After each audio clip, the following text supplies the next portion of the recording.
If you're just here to find out how to fix the auger belt on your snowblower, make sure you subscribe to the channel. Welcome to the first episode of Here in My Garage. Something that you don't know about me is I'm very mechanically inclined and I don't like paying for people to fix my things. So what I do is I actually try to fix them all myself. In this series called Here in My Garage, I'll be taking you guys through the different processes that I take to fix my own equipment. So whether that be fixing any kind of mechanical component, follow me and I'll show you guys exactly how to do that. In this episode, I'll be showing you how to fix the auger belt on a snowblower. So essentially, I was clearing my driveway, I was going along, we had a huge snowstorm, and out of nowhere, the auger stops working. The snowblower keeps propelling forward, but the auger stopped working. So then I just went and troubleshooted it. The only thing it could have been is the auger belt. So I started taking things apart, and here you guys go. Take a look at this. The first thing I did was determining where the belt cover was. This belt cover normally houses the drive belt, which essentially takes the power from the motor to the drive wheel, which allows the snowblower to propel forward. So I grab my socket and I start taking off the two screws holding on the cover. You'll notice that they're self-tapping, so there's no nut on the bottom side. Under that cover, there's also another belt, and that one is to transfer the power to the auger. So the first thing I'm going to do is take off this little black cap to expose the two belts. As expected, it's clear that my auger belt is destroyed. So in this step, I'm going to rip it out so we can make way for the new one. Once I've removed the belt, the next step is to flip the snowblower on its head and then remove the 4 self-tapping screws from the belly. As always, just make sure you have a clean area where you can put all your components, such as your screws and anything you take out, so you don't lose anything.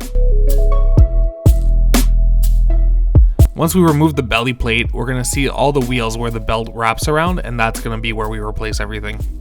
So at this point, we've removed the broken belt, we've put the snowblower on its head, we've removed the belly plate, and we've liked the video as well as subscribed to the channel. The next thing we gotta do is go get a new belt because we need to put something in there to make it go forward again. So we took a little drive to Princess Auto. Here you're gonna wanna make sure that you get a 37-inch belt. Those are the most common for the snowblowers around here.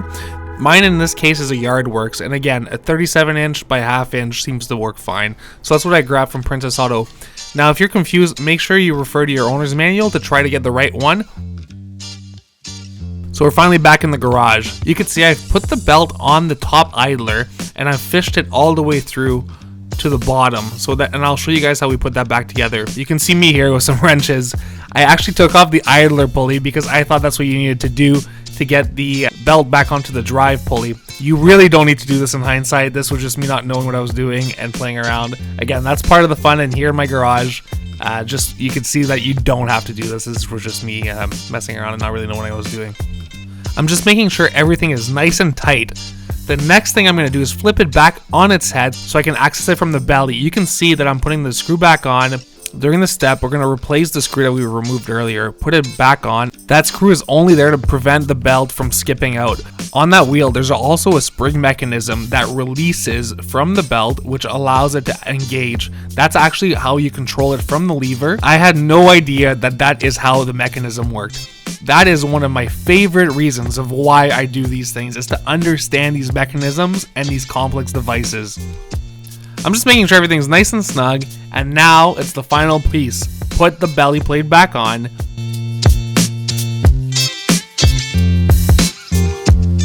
There's these lips on the top and the bottom. You'll see me struggling with these a little bit.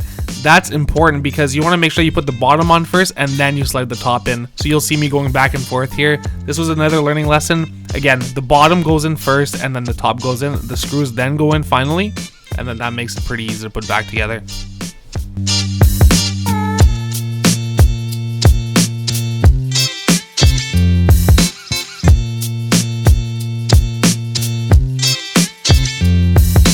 I then flipped it flat and then started making sure that everything was tight. I didn't want to have any further issues down the road and never have to open this up again. Last piece is to put the cover back on to make sure that nothing can get inside the belts and thus damage them again. So again, back to the same thing we did. We do 2 self-tapping screws. You'll notice that I'm moving the chute side to side to make it easier to get through. I get in, put the 2 self-tapping screws back on. Firing up the snowblower, started first try. Let's clean out this driveway and get that 30 centimeter snow out of here.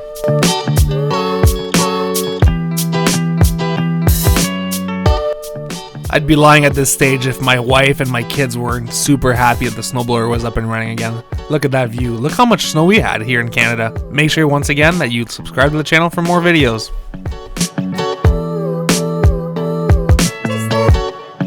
So now the whole driveway is clear and I'm super excited I was able to figure this out. Now these are extremely fun and extremely rewarding once everything works. So if you've enjoyed this series, please make sure you like the video and subscribe to the channel. This is a little bit different as I am a structural engineer, but again, it's always fun to be playing in the garage and trying to figure out a new problem. We'll see you on the next one.